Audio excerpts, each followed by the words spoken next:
Hello and welcome back to the channel where once again it's time for another Sega Saturn review. With us today taking a look at the original Daytona USA, a game which first saw release in the arcades way back in March of 1994 before first coming home to the Saturn in Japan in April of 1995. It was followed by a North American release in May and then finally a PAL release in July of the same year. Long-term viewers of the channel will know that I have previously taken a look at Daytona USA and I've covered it in a Saturn versus PlayStation video when it faced off against the original Ridge Racer. Like always, I'll be talking about what it looks like, what it sounds like, what it plays like, its content and lifespan, and ultimately whether it's still worth playing today and has the quality to make our PAL or worldwide Saturn top 10s.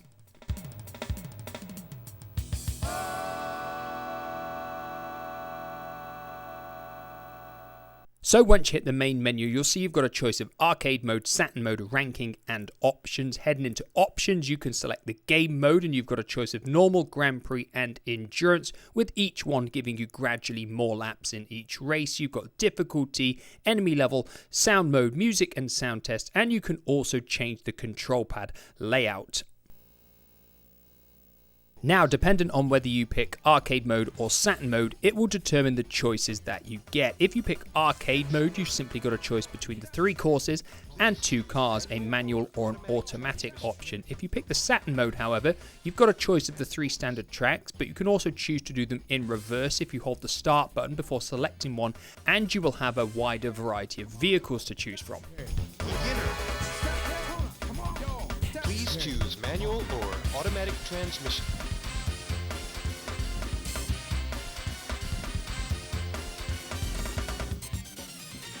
So like always, I'm going to start with the visuals first, and we're going to talk about the positive things to begin with, because I think there are at least 3 or 4 relatively positive points to make about the game. I think it's got a great use of colour, it's bright, it's vivid, it's visually appealing in this regard. I think the quality of graphics for the vehicles are relatively good as well. You have to remember it's a mid-1995 game, and the cars are relatively detailed, and they take damage too.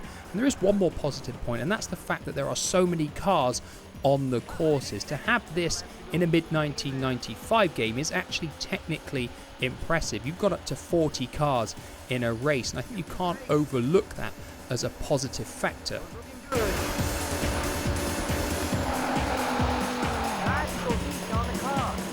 But unfortunately, for the few positives that there are quite a few negatives in this area. First of all, the pop-up is really bad, especially in the trackside scenery. It's actually quite off-putting, to be fair. You actually have to really try and put it out of your line of sight. Otherwise, it can be a little bit distracting. As well as this, we've got big black borders. Regardless of what version you're playing, the NTSC versions don't fill the screen. They've got black borders, and the PAL version is even worse. As well as this, we've got a less than stellar frame rate, and when there's a lot of cars piled up together, there is slowdown as well. We've also got some more niggly little things like the mesh effect shadows. Yes, they're very prevalent in most Saturn games, but of course they're still a negative point. As well as this, if you choose the bonnet view, it will obstruct part of the map. I think this is something that was just overlooked because the game was rushed out. As well as this, if you get a best lap time, it flashes in the middle of the screen in fairly big text, and I find this quite distracting. And of course, when you control a horse, if you choose to, they're actually poorly animated. They have very little frames of animation in their legs, and it simply doesn't look that appealing. Overall, I think Daytona USA is a fairly disappointing game visually and in its performance as well.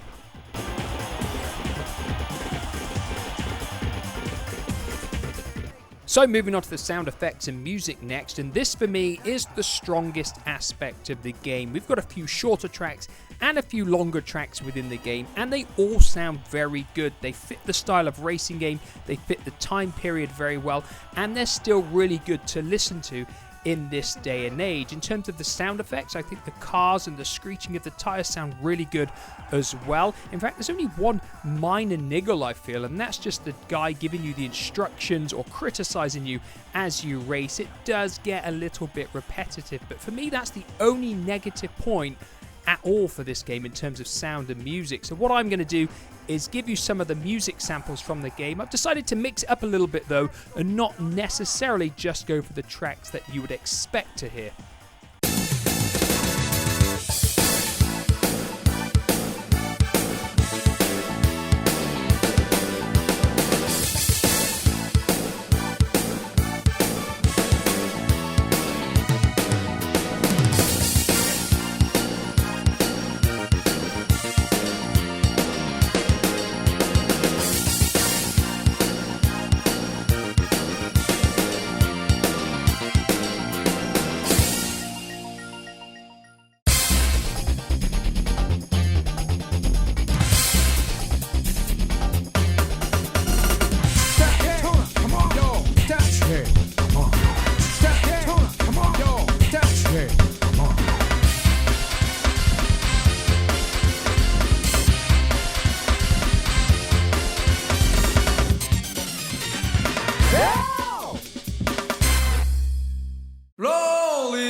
So moving on to gameplay next, and you've got a choice of arcade mode and Saturn mode, with arcade mode having time limits in effect, meaning you do have to become a fairly competent player to complete the second and third courses. Of course, if you play Saturn mode, the time limits aren't there, so it's a little bit more of a leisurely experience, and you'll get to experience the whole race. And of course, you've got a wider selection of vehicles to play from, so I find this mode of play much more enjoyable than the arcade mode. Of course, if you want a real gameplay challenge, you can turn on endurance mode and have incredibly long races, but of course you're only going to want to do this if you enjoy the way that it plays.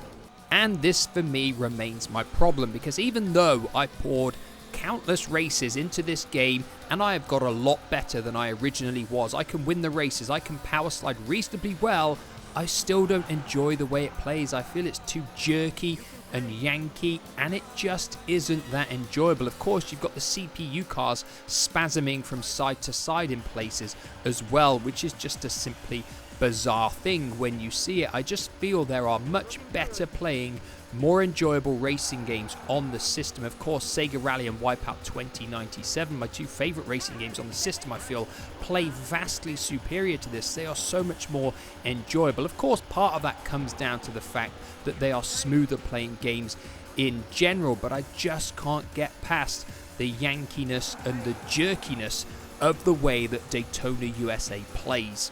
White flag is out. This is the final lap. So moving on to content and lifespan next, and to go with the basic arcade mode and Saturn mode, you've got mirror mode as well. If you play the Saturn mode, you can hold start while selecting a course and you will race that course in reverse. It does give you a little bit more variety.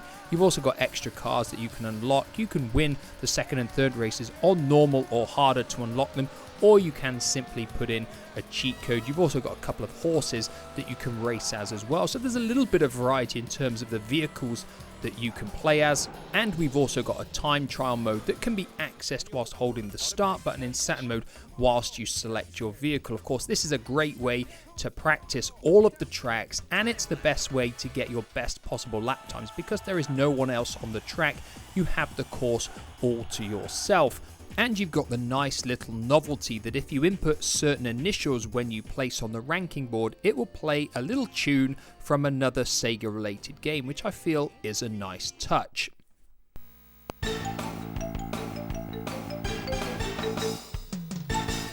But of course, the main bulk of lifespan simply comes from trying to better your very best times and trying to complete the game on the very hardest difficulties, and this is it. There is of course no multiplayer mode, so that is a bit of a hit, although I can't imagine multiplayer would have ran very well at all with this game engine here. So I do feel overall Daytona USA is pretty short on content and lifespan.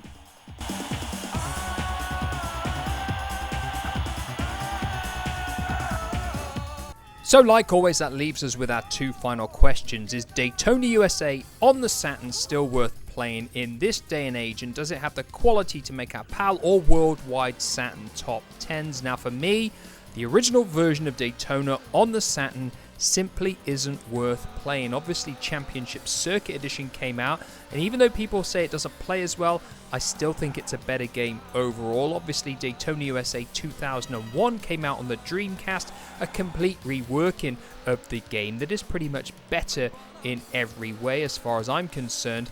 And then of course Daytona got released on the Xbox 360 and the PlayStation Store as well, so there are much better ways to play Daytona USA, so I just simply don't really see the need to go back and play the original Saturn version. Does it have the quality to make our Saturn top 10? For me, no, it's nowhere near. It doesn't play as good as many of the other racing games on the system, and of course the lack of content is a huge issue as well. But of course, these are just my thoughts and my thoughts alone. Now, I know a lot of people are going to disagree with me and tell me that this still remains an amazing playing game, but for me, I just can't see it. But of course, like always, let me know your thoughts down below, whether you do agree, whether you disagree, and of course, why. And like always, I'll be back in the near future with another Saturn review. Goodbye for now.